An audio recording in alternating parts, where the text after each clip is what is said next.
alcançou. Não há um nome igual, não há um nome igual. Cristo é o Senhor, o invencível reinando está.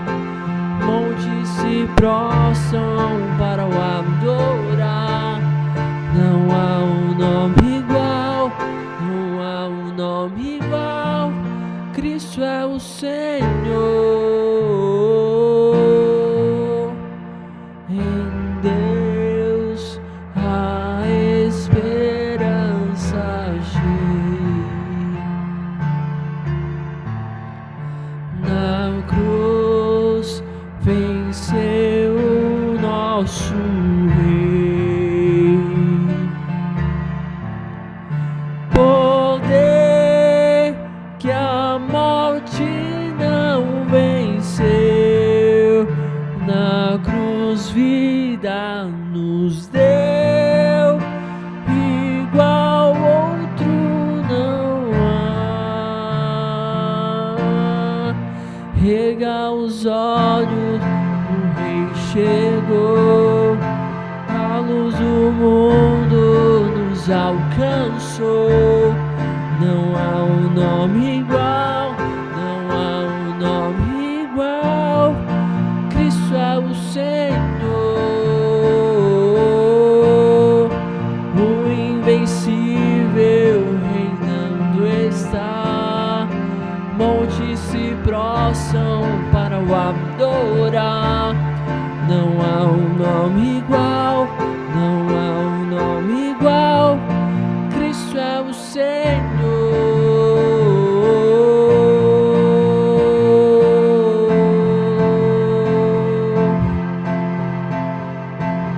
Com teu poder, cadeias se rompem, terra e céu. Adoro o teu nome, nome de Jesus, nome de Jesus. Santo, santo, santo. Com teu poder, cadeias se rompem, terra e céu. Adoro o teu nome, nome de Jesus, nome de Jesus. Santo, santo, santo. Rega os olhos, o Rei chegou. A luz do mundo nos alcançou. Não há um nome igual, não há um nome igual. Cristo é o Senhor, o invencível reinando está. Montes se prostram para o adorar. Não há um nome igual, não há um nome igual, não há um nome igual, não há um nome igual. Jesus.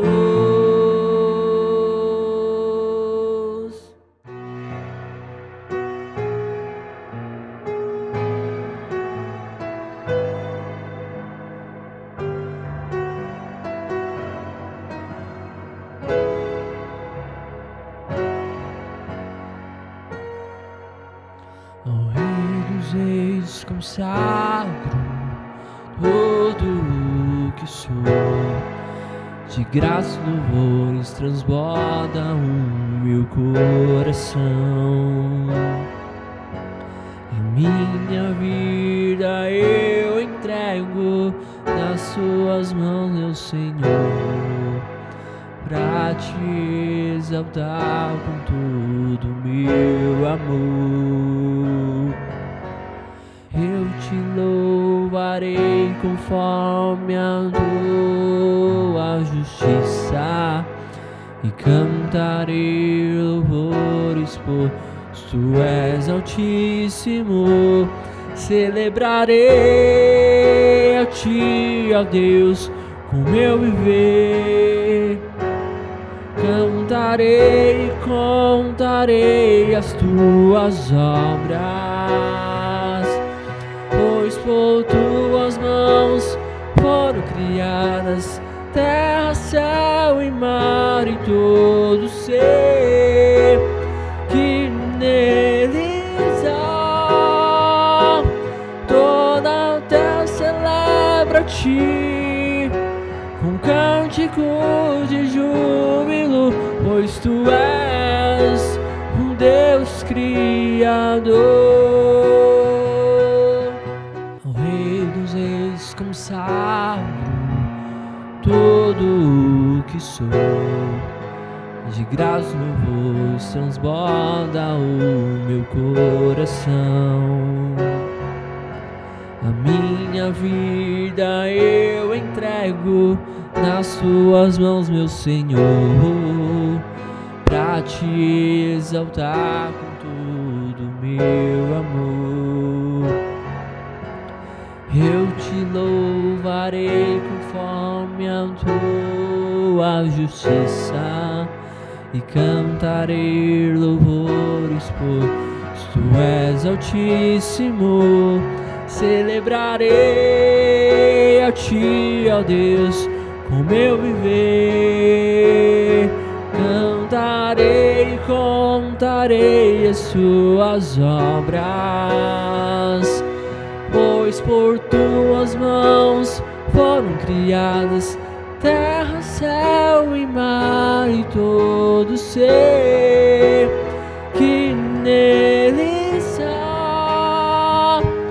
Toda a terra celebra a ti com cânticos de júbilo, pois tu és o Deus Criador. Toda a terra celebra a ti com cânticos de júbilo, pois tu és o Deus Criador. A honra, a glória, a força e o poder ao Rei Jesus.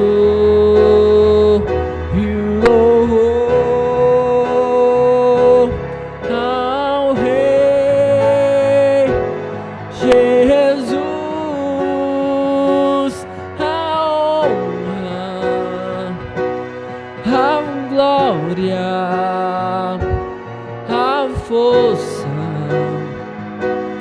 e o poder ao Rei Jesus, e o louvor ao Rei Jesus. Celebrarei a ti, ó Deus, com meu viver. Cantarei e contarei as suas obras, pois por tuas mãos foram criadas terra, céu e mar e todo ser que neles há. Toda a terra celebra a ti com cânticos de júbilo, pois tu és o Deus Criador. Pois tu és o Deus Criador. Pois tu és o Deus Criador.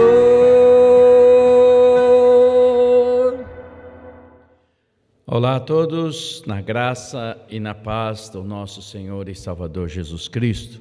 Mais uma vez estamos aqui juntos, compartilhando esse culto online, por questões das restrições sanitárias. Estamos juntos no mesmo amor, na mesma fé, para cultuarmos a Deus nesse domingo. Hoje é o último domingo do mês de maio, E já amanhã começamos um novo mês e, se Deus assim permitir, estaremos em breve juntos, reunidos, louvando a Deus novamente, Deus está no controle de tudo e de todas as coisas, por isso nós confiamos nas providências do Senhor. E nesta ocasião eu quero compartilhar com vocês uma palavra que Deus colocou no meu coração, e esta palavra está registrada no livro de Atos dos Apóstolos, no capítulo de número 17. Vamos ler aqui alguns versículos do capítulo 17, né? Vamos começar pelo versículo 16 do capítulo 17 do livro de Atos dos Apóstolos. Você que tem sua Bíblia aí junto com você, você que tem louvado a Deus, né, nesse momento, com os cânticos de adoração, de louvor, agora é o momento de estarmos atentos a ouvir a palavra de Deus. Pegue a sua Bíblia, se você puder aí na sua casa, onde você estiver, abra junto comigo, vamos fazer essa leitura no livro de Atos, capítulo 17 e o versículo 16, que diz assim: enquanto Paulo os esperava em Atenas, o seu espírito se revoltava em face da idolatria dominante na cidade. Por isso, dissertava na sinagoga entre os judeus e os gentios piedosos, também na praça, todos os dias entre os que se encontravam ali. E alguns dos filósofos epicureus e estoicos contendiam com ele, havendo quem perguntasse: que quer dizer esse tagarela? E outros: parece pregador de estranhos deuses, pois pregava a Jesus e a ressurreição. Então, tomando-o consigo, o levaram ao Areópago, dizendo: podemos saber que nova doutrina é esta que ensinas, posto que nos trazes aos ouvidos coisas estranhas, queremos saber o que vem a ser isso. Pois todos os de Atenas e os estrangeiros residentes de outras coisas não cuidam senão dizer, ouvir as últimas novidades. Então Paulo, levantando-se no meio do Areópago, disse: senhores atenienses, em tudo vos vejo acentuadamente religiosos, porque passando e observando os objetos de vosso culto, encontrei também um altar, no qual está escrito: ao Deus desconhecido. Pois este que adoras sem conhecer é precisamente aquele que eu vos anuncio. O Deus que fez o mundo e tudo o que nele existe, sendo ele Senhor do céu e da terra. Não habita em santuários feitos por mãos humanas, nem é servido por mãos humanas como se alguma coisa precisasse, pois ele mesmo é quem a todos dá respiração e tudo mais. De um só fez toda a raça humana para habitar sobre toda a face da terra, havendo fixado os tempos brevemente estabelecido e os limites da sua habitação, para buscarem a Deus, se porventura tateando o possa achar, bem que não está longe de cada um de nós, pois nele vivemos e nos movemos e existimos, como alguns dos vossos poetas têm dito, porque dele também somos geração. Sendo, pois, geração de Deus, não devemos pensar que a divindade é semelhante ao ouro, à prata ou à pedra, trabalhados pela arte e imaginação do homem. Ora, não levou Deus em conta os tempos da ignorância. Agora, porém, notifica aos homens que todos e em toda parte se arrependam. Porquanto estabeleceu um dia em que há de julgar o mundo com justiça por meio de um varão que destinou e acreditou diante de todos, ressuscitando-o dentre os mortos. Quando ouviram falar de ressurreição de mortos, uns escarneceram e outros disseram: a respeito disto te ouviremos noutra ocasião. A esta altura, Paulo se retirou do meio deles. Houve, porém, alguns homens que se agregaram a ele e creram. Entre eles estava Dionísio, o Areopagita, uma mulher chamada Dâmaris, e com eles outros mais. Vamos orar. Senhor nosso Deus, nosso Pai, nós te agradecemos por esta palavra que o Senhor tem colocado em meu coração. Agora, nesse momento, Senhor, eu peço a Tua graça, a Tua misericórdia, para que eu sirva de canal, Senhor, e de instrumento para levar esta palavra aos corações daqueles que estão ouvindo nesse momento. Ó Deus, que a Tua graça seja sobre a minha vida, que o perdão, a misericórdia de Deus seja com todos nós, que atentamente possamos ouvir aquilo que o Senhor quer falar conosco, para a nossa edificação, para a nossa exortação e para a nossa consolação nesses tempos que estamos vivendo. Pai, nós te louvamos e te agradecemos por tudo que o Senhor tem realizado em nossas vidas, e que o Senhor seja sempre glorificado através do seu Filho Jesus, nosso eterno e bondoso Salvador, e do teu Espírito Santo, que vem nos confortar todos os dias, enquanto aqui estivermos nessa terra. Em nome de Jesus, amém e amém. Meus queridos irmãos em Cristo, amigos que estão atentamente participando desse culto, mesmo que seja um culto online, mas nós estamos aqui juntos compartilhando a palavra do Senhor neste domingo. E é bom estarmos atentos a tudo que nós estamos passando e olhando as Escrituras, para que nós possamos estar cada vez mais firmados e esperançosos de que o Senhor está nos abençoando, está nos protegendo, está nos guardando, porque Ele é o Deus soberano e absoluto para todo sempre. Por isso nós louvamos ao Senhor por esta ocasião. Nós lemos um texto aqui na palavra do Senhor no livro de Atos dos Apóstolos.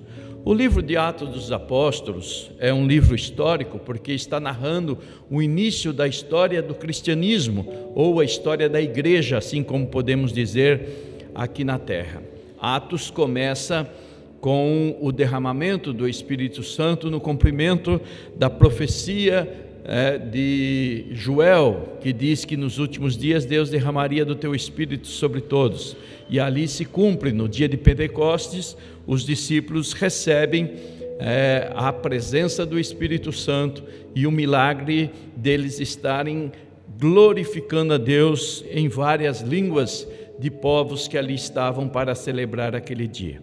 E dali em diante nós vemos o mover de Deus agindo na vida de homens e mulheres, levando o Evangelho para vários lugares do mundo, como assim o Senhor havia predito e havia mandado para que eles assim fizessem. Antes do Senhor subir aos céus, Ele comissionou a igreja para que ela fosse para todos os lugares, até os confins da terra, pregando o Evangelho, anunciando as boas novas de salvação.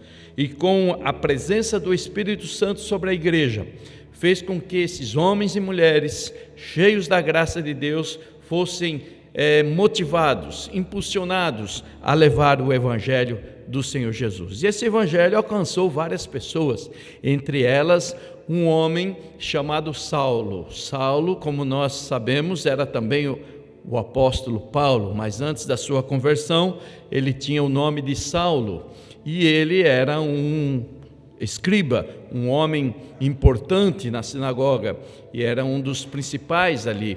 E nós vemos Saulo, a conversão dele, quando ele estava indo para a cidade de Damasco, com a autorização dos seus líderes, para que ele pudessem prender os cristãos, porque para os judeus, os cristãos eram considerados heréticos, uma ameaça, e tinham que ser assim calados, como tentaram fazer no início da era cristã.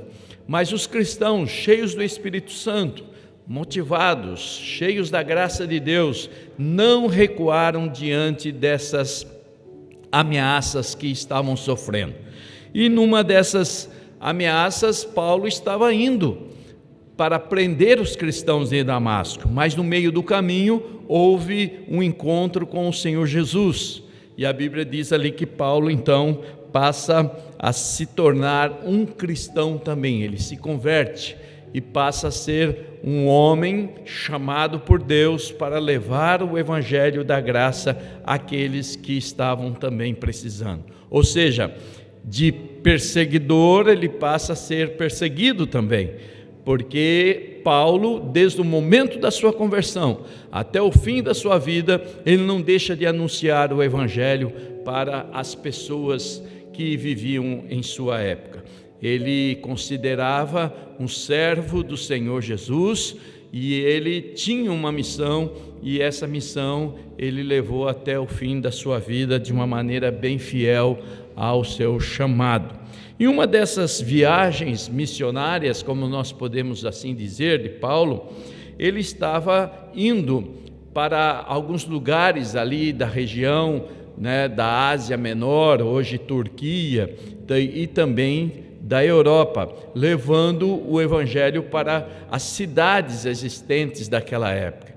E aqui no capítulo 17 nós vemos que Paulo, junto com Silas, vai até uma cidade chamada Tessalônica, e lá em Tessalônica Paulo anuncia o evangelho entre os judeus na sinagoga, e há uma grande perseguição, e tentaram até mesmo prender e matar Paulo, mas Paulo, com a providência de Deus e com a ajuda dos irmãos, ele fica escondido, e depois de lá ele vai para uma outra cidade à noite.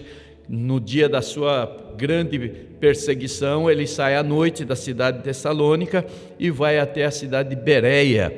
Lá em Bereia, então, Paulo encontra irmãos, e a Bíblia diz que em Bereia, os judeus de Bereia eram mais assim, educados, eles receberam mais a palavra de Deus com agrado, eram mais nobres, conforme no versículo 11 do capítulo 17 diz. E os bereanos atentaram à palavra de Deus, ouviram a palavra de Deus a respeito daquilo que Paulo dizia sobre a salvação e sobre a pessoa de Jesus Cristo. E lá em Bereia, então, Paulo fica por um tempo pregando o evangelho, até que a notícia que Paulo estava em Bereia chega em Tessalônica. E lá, novamente, aqueles homens maus de Tessalônica vão até Bereia para tentar prender Paulo. E Paulo, então, novamente sai de Bereia, debaixo de uma perseguição também, e vai até uma cidade chamada Atenas. Atenas, na Grécia Antiga. Atenas ainda é uma cidade que existe até hoje, é uma cidade milenar, é a capital da Grécia, da República Grega. E lá em Atenas, Paulo então chega com o intuito de ficar escondido por um tempo. Olha que a intenção de Paulo, quando chega em Atenas, não era imediatamente implantar uma igreja ali ou levar o evangelho para os atenienses. Paulo está em fuga, sai de Tessalônica, fugido, vai até Bereia, e lá em Bereia também anuncia o evangelho, também precisa sair de Bereia às pressas e vai se refugiar em Atenas. É uma coisa interessante que nós podemos ver aqui, que muitas das vezes na vida de um cristão, coisas ruins que acontecem não devem ser levadas só pelo lado negativo da vida.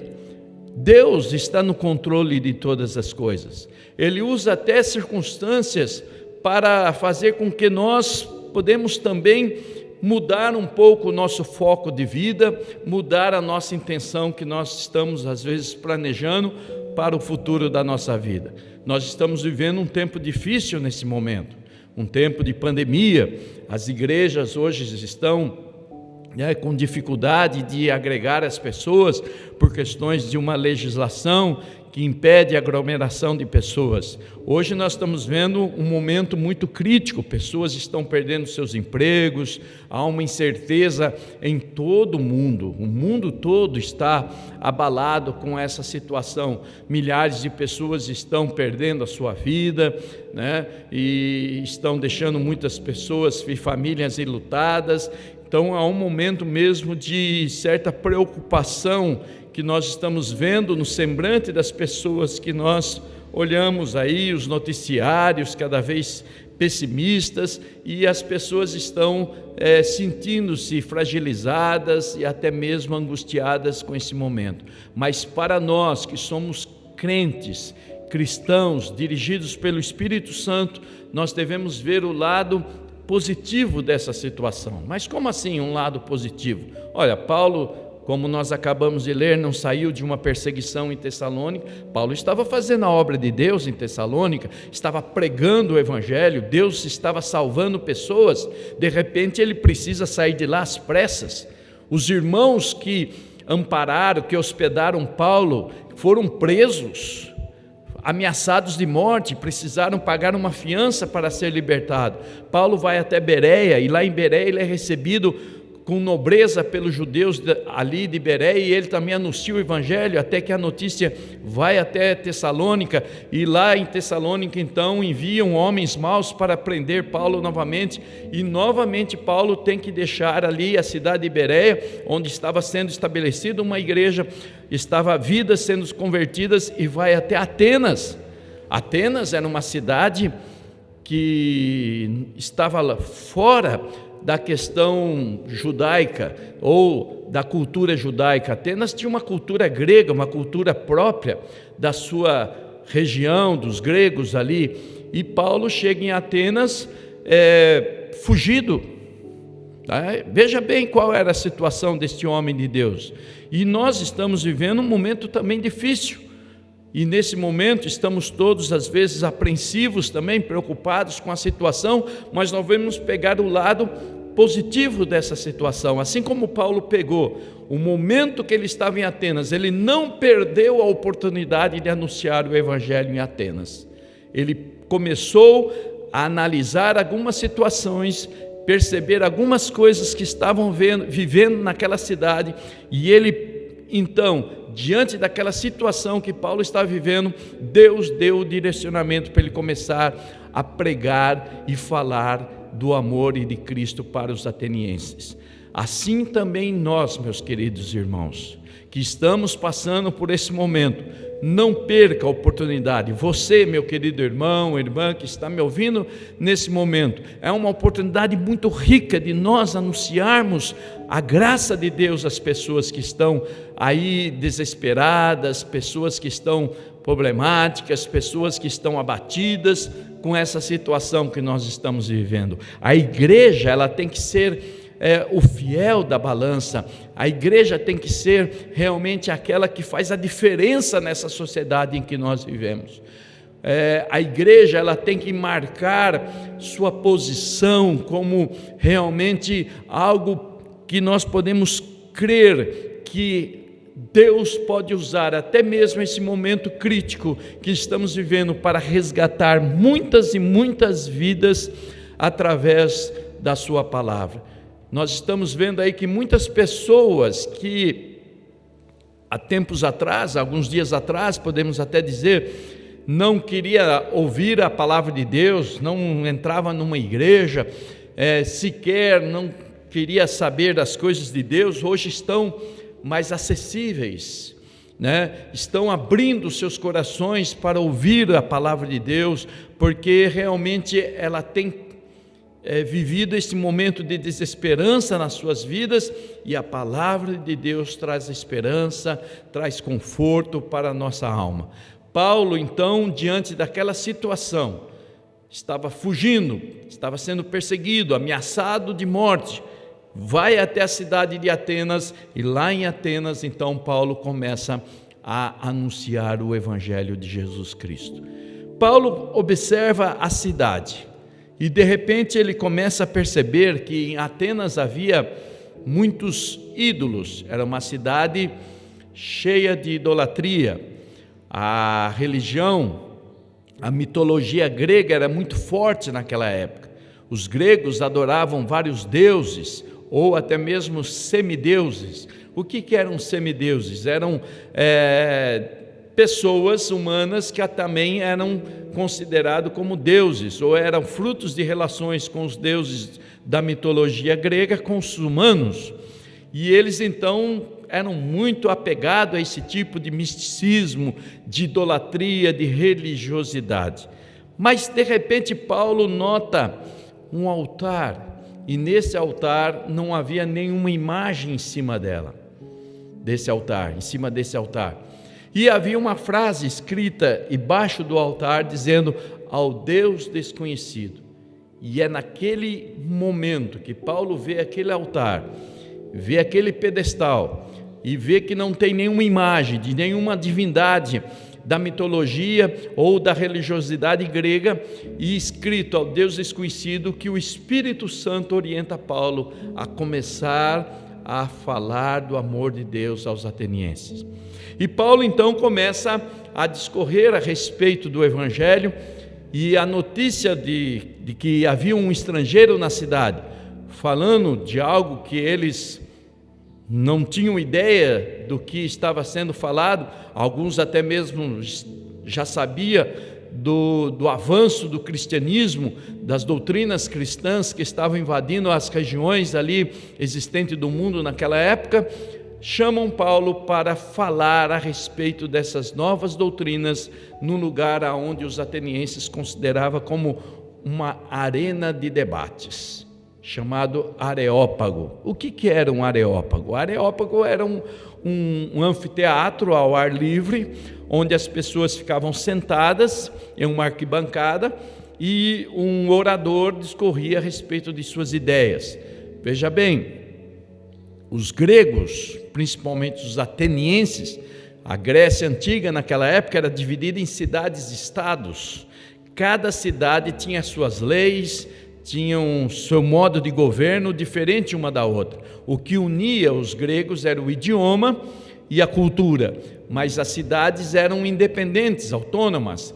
Atenas era uma cidade aonde surgiu, chamado berço da filosofia, né? Os filósofos antigos como Platão, Sócrates, Aristóteles, todos eles eram gregos, atenienses, que surgiram, né, debatendo no campo das ideias. E também em Atenas surgem outras formas, como a democracia, que era uma forma de governo que iniciou-se lá na cidade de Atenas, na Grécia Antiga, e espalhou para o mundo até hoje. Nós vivemos o regime democrático. O que é democracia? A palavra democracia vem do grego antigo, que significa governo do povo, ou seja, o povo escolhe o seu governo. E vários países do mundo, principalmente na Idade Moderna para cá, adotaram a democracia como modelo de governo e como um modelo mais apropriado para governar os países, onde as pessoas têm participação, têm voz e têm seus direitos garantidos pela lei. Tudo isso começa em Atenas. Atenas, então, é uma cidade de cultura elevadíssima, uma cidade onde as pessoas buscavam conhecimentos diversos. E quando Paulo chega lá e começa a falar o Evangelho, chama a atenção dos atenienses, ao ponto de convidá-lo para ir até o Areópago e começar a falar do Evangelho de Cristo Jesus. E Paulo então é levado até esse local.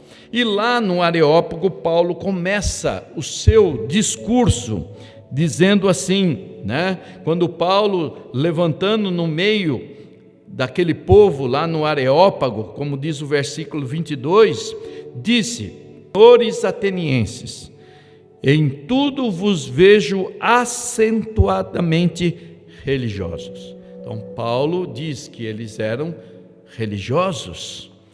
Os atenienses tinham um apego religioso muito forte. E ele começa a dizer assim: porque passando e observando os objetos de vosso culto, encontrei também um altar, no qual está escrito: ao Deus desconhecido. Pois esse que adorais sem conhecer, é precisamente aquele que vos anuncio. Então Paulo, com a graça de Deus, com a sabedoria do Senhor, ele começa a falar do Deus verdadeiro, a qual os atenienses tinham uma ligeira compreensão, um conhecimento desse Deus, mas não sabia a forma dele para colocar num altar. Só colocaram ali ao Deus desconhecido. E aí Paulo então fala: é esse Deus que vocês não conhecem que eu quero que vocês o conheçam nesse momento que eu vou falar com vocês. E no versículo 24, Paulo descreve esse grande Deus, o nosso Deus, como Criador de todas as coisas. E ele diz assim: o Deus que fez o mundo e tudo que nele existe, sendo ele Senhor do céu e da terra, ele não habita em santuários feitos por mãos humanas, nem é servido por mãos humanas, como se alguma coisa precisasse, pois ele mesmo é quem dá a todos a vida, a respiração e tudo mais. E aí ele começa dizendo: é ele que de um só fez toda a raça humana para habitar sobre toda a face da terra, havendo fixado os tempos previamente estabelecidos e os limites da sua habitação. Olha que interessante, Paulo começa a discorrer um tratado teológico muito importante aqui, falando do criacionismo. Deus criou tudo. Havia naquela época algumas ideias sobre a criação do universo, que os filósofos tentavam explicar sobre como surgiu o homem, como surgiu o universo. E essas ideias até hoje ainda são questionamentos para muitas pessoas. Muitas pessoas ilustres, cientistas renomados da história, tentam explicar o surgimento do universo, o surgimento do homem na Terra através de teorias científicas.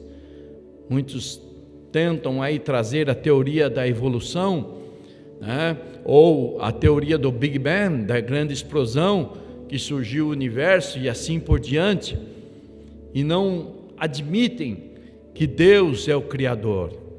Nas escolas hoje se ensina muito sobre o evolucionismo, sobre o Big Bang, sobre outras teorias do surgimento do homem, mas a Bíblia Sagrada fala claramente do criacionismo, e Paulo fala que o Deus que vocês não conhecem, mas que adoram, é o Deus que criou tudo. Tudo. Deus criou o universo, Deus criou tudo que existe, e através de um homem, quando ele criou Adão, depois Eva, e Paulo diz que quando o casal se une, eles passam a ser uma só carne, um só. Por isso que Paulo diz aqui no singular, através de desse que era o casal, Adão e Eva, iniciou toda a raça humana. Muita gente tem dificuldade de acreditar nisso, né? Mas nós temos que acreditar pela fé. A fé é o firme fundamento das coisas que não se veem, mas daquelas que se esperam, diz a palavra do Senhor. Às vezes, a falta de fé leva as pessoas a questionar muita coisa. A falta de fé leva as pessoas ao desespero também, principalmente no momento de adversidade a qual estamos passando, o mundo está passando nesse momento. Paulo diz aqui que este Deus, Criador de todas as coisas, Ele criou os céus, criou a terra, Ele não habita em santuários feitos por mãos humanas. Nós estamos algumas semanas sem estar congregados, cultuando a Deus coletivamente, mas a nossa fé não foi abalada, porque nós cremos que Deus não habita em santuários feitos por mãos humanas. Deus não habita nas paredes dos templos. Ali é um prédio a qual é destinado para o culto coletivo dos cristãos, mas Deus não fica ali habitando naquele lugar. Deus habita em nossos corações. Ele habita na sua casa, no seu lar, na sua vida. Esse grande Deus, olha um milagre maravilhoso que eu vou falar para vocês. Um grande e poderoso Deus habita no coração de um homem que é tão pequeno e fraco e frágil como nós somos. Isto é um milagre. Deus, Ele habita em nós. Paulo está dizendo aqui, Deus não habita em templos feitos por mãos humanas, e nem é servido por mãos humanas como se Ele precisasse de alguma coisa. Tem tantas religiões aí que querem oferecer coisas a Deus, oferendas, objetos, sacrifícios. Deus não aceita isso. O que Deus quer de nós é uma adoração, é a obediência à sua palavra, é crer na sua palavra, é andar segundo aquilo que Ele determinou que o homem deve caminhar e andar, para viver uma vida tranquila e abençoada e ter esperança para a sua vida futura. Então Paulo diz aqui que é esse Deus poderoso, esse Deus maravilhoso, esse Deus tremendo, Criador de todas as coisas, que de um casal criou toda a raça humana. Tudo. Deus assim é o grande Criador. E no versículo 30, ele coloca esse Deus como Salvador do homem. Olha que ele diz assim: ora, não levou Deus em conta os tempos da ignorância, agora porém notifica aos homens que todos, em toda parte, se arrependam dos seus pecados e reconheçam que existe somente um para salvar, que é Jesus Cristo, o seu Filho, a quem veio na terra para dar a vida, para resgatar o homem do seu pecado, a qual estava distanciado de Deus. Jesus, ele aparece aqui, Paulo diz aqui, como o grande Salvador. O mesmo Deus, Paulo discorre a respeito do Deus Criador, do Deus Salvador, aquele que veio ao mundo para salvar aqueles que estavam nos seus delitos e nos seus pecados. O próprio Senhor Jesus disse que Ele não veio ao mundo para julgar o mundo, mas sim para salvar o mundo naquela ocasião. E Ele até mesmo disse: olha, os sãos, as pessoas que estão bem de saúde, não precisam de médicos, somente os doentes precisam de médicos. Então Ele diz assim: aquelas pessoas que acham que não precisam de salvação, não precisam da graça de Deus, um dia vão se arrepender duramente por ter rejeitado a graça do Senhor em suas vidas. O Senhor Jesus veio buscar e salvar os que estavam perdidos, e todos nós estávamos perdidos nos nossos delitos e nos nossos pecados, e por isso que Ele veio para a salvação, mas Ele requer de nós, de mim, de você, o arrependimento. Se arrependam, porque este é o momento que Deus está dando para o arrependimento das pessoas, para mostrar que em breve vai vir algo sobre a terra e sobre as pessoas, que ninguém vai poder escapar, e é o que Paulo diz no versículo seguinte, no 31, porquanto esse mesmo Deus que criou o universo, que criou o homem, esse mesmo Deus que salvou o homem dos seus pecados, estabeleceu um dia em que há de julgar o mundo com justiça por meio de um varão que destinou e acreditou diante de todos, ressuscitando dentre os mortos. Quem é este varão que Paulo fala aqui aos atenienses? Jesus Cristo, o nosso Salvador. É Ele que veio ao mundo, que teve crédito diante das pessoas e diante de todos, e que foi morto, mas ressuscitou dentre dos mortos. Ele um dia há de vir. É a promessa dele. lá no mesmo livro de Atos dos Apóstolos, no capítulo de número 1, e o verso 11, se eu não me engano, quando os discípulos estavam vendo a ascensão de Jesus, quando Jesus estava subindo aos céus, né? No verso 11 diz assim, sobre a ascensão de Jesus. Vamos ler o 10. E estando eles com os olhos fitos nos céus, ou seja, os discípulos olhando para Jesus que estava nos céus, enquanto Jesus subia, eis que 2 varões vestidos de branco se puseram ao lado deles, 2 anjos, mensageiros de Deus, e lhe disseram: varões galileus, por que estáis olhando para as alturas? Esse Jesus, que dentre vós foi assunto ao céu, ou recebido, subiu ao céu, virá do modo como vistes subir. Jesus virá em breve. Esta é a mensagem que nós temos que viver baseados nela, na esperança. É esse Cristo que vai julgar as pessoas. Hoje, nas igrejas, atualmente, nas liturgias de culto, nós estamos vendo um evangelho deturpado, um evangelho enfraquecido, porque não se prega mais sobre o juízo de Deus, sobre a justiça de Deus, sobre o julgamento de Deus sobre todas as pessoas.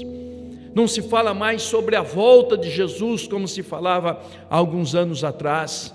Até mesmo as letras dos cânticos que são cantadas, nós podemos perceber que são mais letras de autoajuda, ou até mesmo repetições, como até um mantra, né, feito em algumas religiões orientais, do que cantar a palavra de Deus, a volta de Jesus Cristo. Jesus está voltando e nós precisamos ficar atentos, porque junto com a sua volta vai haver o juízo final, o julgamento. Aqui nós vemos num dos tratados teológicos da Igreja Reformada, quando fala sobre a justiça ou o juízo de Deus, está decretado dessa maneira: finalmente cremos no credo da Igreja, conforme a palavra de Deus, que quando chegar um momento determinado pelo Senhor, o qual todas as criaturas desconhecem, e o número dos eleitos estiver completo, nosso Senhor Jesus Cristo virá do céu, corporal e visivelmente, assim como subiu, como nós acabamos de ler em Atos 1 e 11, com grande glória e majestade. Ele se manifestará, juiz sobre vivos e mortos, enquanto porá em fogo e chamas este velho mundo para purificá-lo. Neste momento, então, comparecerão perante o grande juiz todos os que viverem neste mundo, homens, mulheres e crianças, citados pela voz do arcanjo e pelo som da trombeta divina, como diz lá em 1 Tessalonicenses capítulo 4, versículo 16, porque todos os mortos ressuscitarão da terra, e as almas serão reunidas aos seus próprios corpos em que viveram. E a respeito daqueles que ainda estiverem vivos, eles não morrerão como os outros, mas serão transformados em um só momento, de corruptíveis se tornarão incorruptíveis. Então os livros serão abertos. A Bíblia diz que há livros nos céus. Os livros serão abertos e os mortos julgados, como diz em Apocalipse capítulo 20 e o verso 12, segundo o que tiverem feitos nesse mundo, seja o bem ou o mal, conforme Paulo diz na sua segunda carta aos Coríntios, capítulo 5 e versículo 10. Sim, de toda parte frívola que proferiram os homens, dela darão conta. Mesmo que o mundo a considerem apenas brincadeira e passatempo, assim será trazido à luz diante de todos os que os homens praticaram às escondidas, inclusive sua hipocrisia. Olha bem, todos passarão por esse juízo que Paulo disse aqui para os atenienses. No versículo 31 diz: portanto estabeleceu um dia em que há de julgar o mundo com justiça. De que lado você vai estar nesse dia? Do lado daqueles que vão estar diante do Senhor, sendo julgados pelos seus erros? Olha o que a Bíblia diz, que as obras, mesmo aquelas que foram feitas ocultas, escondidas aos olhos dos homens, serão reveladas. Tudo estará claro diante de Deus, porque naquele dia diz a Bíblia que todo joelho se dobrará e toda língua vai confessar, e não vai ter como escapar, não vai ter meios legais para escapar desse julgamento. Não vai ter um habeas corpus, como nós usamos hoje na linguagem aí da advocacia, né? Um direito a não ser julgado, ou não vai ter recursos para ser buscados em outras instâncias jurídicas. Naquele dia não vai ter isso. Todos vão de passar diante do Senhor. É um momento de reflexão. Pense bem, meu querido irmão, irmã em Cristo Jesus, você que está me ouvindo neste dia, de que lado você vai estar nesse julgamento? Do lado que vai estar sendo julgados para a condenação, ou do lado daquele que estará ali julgando as pessoas? Porque a igreja estará com o Senhor para compartilhar esse momento para toda a eternidade. É um julgamento do juízo, do fim dos tempos. Aqui a Bíblia, o tratado diz que os crentes, os eleitos de Deus, porém serão coroados com glória e honra. O Filho de Deus confessará seus nomes diante do Pai e de seus anjos eleitos, e Deus lhe enxugará dos olhos toda lágrima, como diz em Apocalipse 21:4. Assim ficará manifesto que a causa deles, que agora por muitos juízes e autoridades está sendo condenada como herética e ímpia, e a causa do Filho de Deus, e como recompensa gratuita o Senhor os fará possuir a glória que jamais o coração de um homem poderia conceber. Por isso, esperamos que esse grande dia, com grande anseio, para usufruirmos plenamente as promessas de Deus em Jesus Cristo nosso Senhor. Ora vem, Senhor Jesus. Esse dia vai ser um dia memorável para a nossa vida, para todos aqueles que viveram piedosamente no Senhor. Nós vamos chegar à conclusão que valeu a pena ser fiel ao Senhor. Valeu a pena servir ao Senhor de todo o nosso coração. Valeu a pena buscar a face do Senhor em momentos difíceis. Valeu a pena resistir às tentações que estavam prontas para que nós pudéssemos cedê-las. Valeu a pena fugir do prazer do pecado, que por um pouco do tempo dá, como a Bíblia diz, mas escolhemos até mesmo sofrer por amor a Jesus. Haverá dias difíceis para a igreja do Senhor Jesus. Quanto mais se aproxima o fim, a igreja vai ser perseguida, nós vamos ser perseguidos, nós vamos viver momentos críticos, mas uma coisa é certa, meus queridos irmãos em Cristo Jesus, que fique firme na palavra do Senhor, porque a recompensa é maravilhosa. Que Deus possa abençoar sua vida. Quando Paulo falou sobre tudo isso, a Bíblia diz lá que alguns não deram muito crédito a esta palavra. Outros disseram: ouviremos a respeito de que você está falando em outra ocasião. Mas alguns creram e passaram a caminhar com Paulo e ouvir mais a respeito do Evangelho da graça do Senhor Jesus. Espero que você seja um desses, assim como aqueles que creram e passaram a ter ali a companhia de Paulo por um tempo, e Paulo compartilhando a respeito do mistério da salvação, da graça de Deus, e eles passaram a ser novos cristãos. Assim você seja como eles, siga a Cristo Jesus pelo caminho que o Senhor determinou para que você ande, e você vai ter a sua recompensa garantida, conforme diz a palavra do Senhor.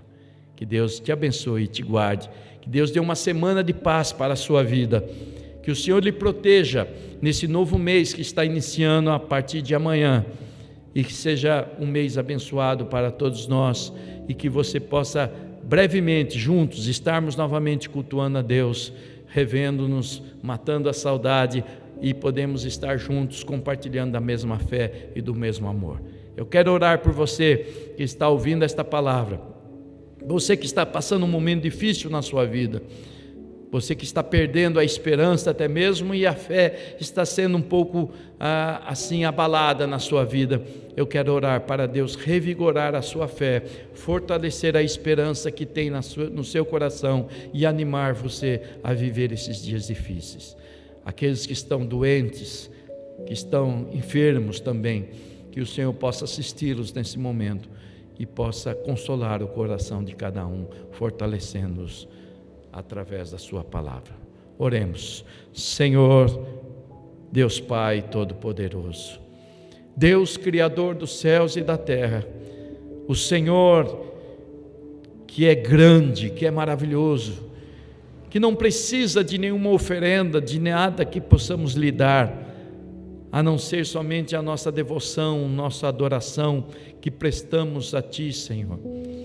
O Senhor, que é misericordioso, bondoso e poderoso, possa cuidar desses que estão passando por um momento difícil nesse momento. Se alguém estar aí ouvindo esta palavra, está num momento difícil da sua vida, o Senhor possa estar abençoando, fortalece a sua família, fortalece a fé de cada um.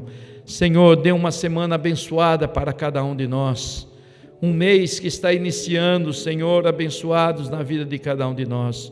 Senhor, orienta as nossas autoridades para que sejam mais sensatas e possam ter mais compreensão das coisas que estão acontecendo e possam, Senhor, governar de maneira reta, Senhor, a nossa nação. Senhor, oramos pelo nosso país, pelas autoridades constituídas nele, Senhor, que o Senhor possa cuidar de cada uma delas, as autoridades municipais, estaduais e federais. Pai, nos dê dias tranquilos e abençoados, e que nós possamos caminhar juntos na mesma fé até a Tua volta, até o dia da remissão final da nossa estadia aqui neste mundo. Em nome de Jesus, que a graça, o amor de Deus e a consolação do Espírito Santo seja com todos nós, e todos nós podemos dizer, aonde você está, amém e amém. Deus te abençoe, Deus te guarda, que o Senhor esteja sempre com tuas mãos poderosas sobre a sua vida, te dando paz, graça e amor, em nome de Jesus, amém. Um grande abraço a todos e até a próxima, se assim o Senhor nos permitir. Amém.